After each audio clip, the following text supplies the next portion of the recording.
Salam sejahtera Malaysia, terima kasih kerana menonton video-video dalam channel ini. Sebelum kita mula, jangan lupa untuk tekan tombol subscribe, share, like, dan komen. Let's go! Salam sejahtera dan selamat malam kepada semua pendengar. Berita malam ini dipetik dari BH Online bertajuk Azman hina Agong, Tomah kerajaan sekarang sebagai kerajaan zina. Berita penuh, calon Perikatan Nasional PN bagi kerusi Parlimen Padang Serai, Datuk Azman Nasaruddin digesa membuat permohonan maaf selepas membuat kenyataan kononnya kerajaan yang dibentuk ketika ini adalah kerajaan zina. Calon Pakatan Harapan PH Dr. Muhammad Sofi Razak berkata, kenyataan Azman itu tidak wajar dan dilihat sebagai menghina Yang di-Pertuan Agung Sultan Abdullah Riayatuddin Al-Mustafa Bilal Shah. Semua orang tahu kerajaan perpaduan dicadangkan Al-Sultan Abdullah. Jadi sangat tidak wajar beliau mengeluarkan kenyataan sebegitu. Ini seperti menghina baginda. Saya menggesa beliau memohon maaf di atas kenyataan berniat jahat dan mempunyai implikasi negatif itu, katanya ketika ditemui selepas majlis kenduri kesyukuran PH di Padang Serai di sini hari ini. Malam tadi Azman dilaporkan berkata, beliau yakin ada isyarat jelas penolakan terhadap PH dan Barisan Nasional BN susulan pembentukan kerajaan perpaduan yang disifatkannya sebagai kerajaan zina.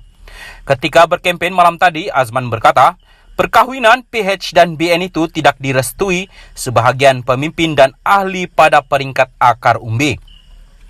Muhammad Sofi berkata, sebagai ahli Dewan Undangan Negeri Adun dan masih aktif sebagai ahli Majlis Mesyuarat Kerajaan Negeri Exco, Azman sepatutnya lebih menjaga pertuturan di khalayak ramai.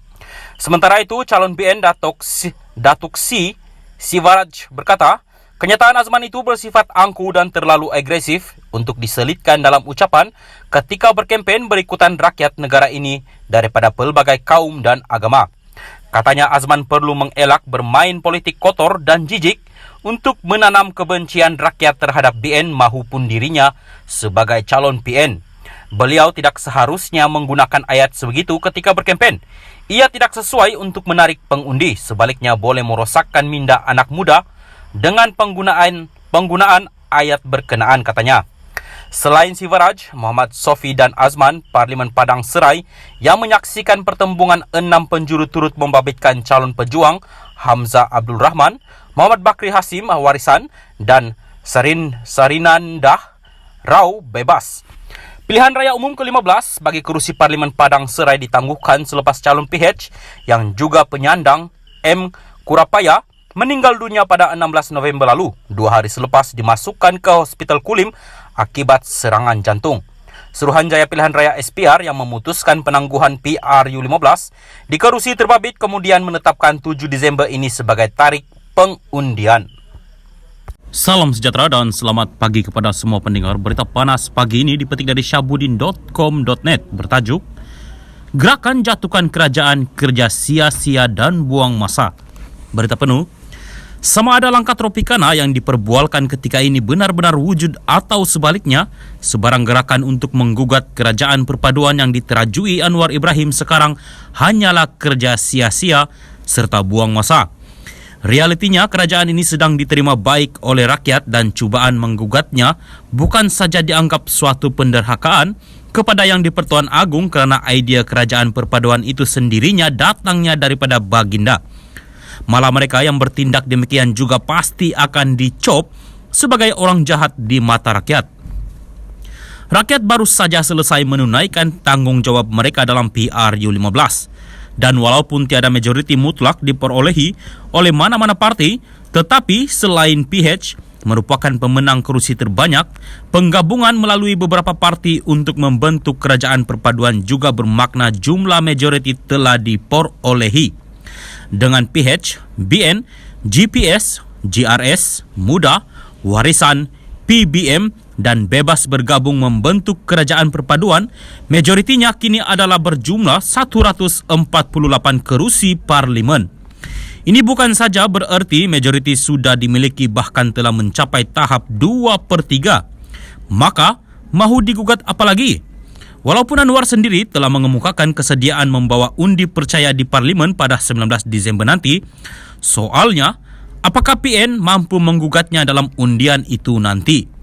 Selain itu, berikutan kerajaan perpaduan yang diterajui Anwar ini turut diterima baik di seluruh dunia dengan ucapan tahniah datang bertalu-talu.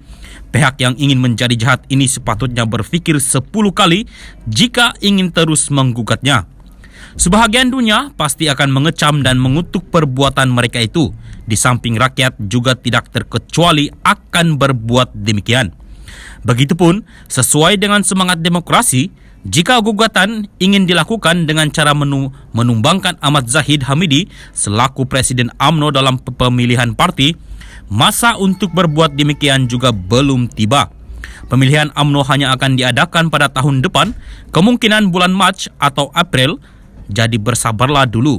Setelah tarikh pemilihan UMNO ditetapkan, barulah boleh kalau nak turun mengadakan apa jua gerakan yang diingini. Buat masa sekarang, jadilah orang baik yang bersama-sama menyokong kerajaan terlebih dahulu, sambil tidak cuba melakukan apa-apa tindakan yang boleh ditafsirkan sebagai penderhakaan dan membawa kesusahan kepada rakyat. Lebih daripada itu, jika benar mahu melakukan apa-apa gerakan untuk menjatuhkan kerajaan, siapakah calon Perdana Menteri yang ingin ditonjolkan?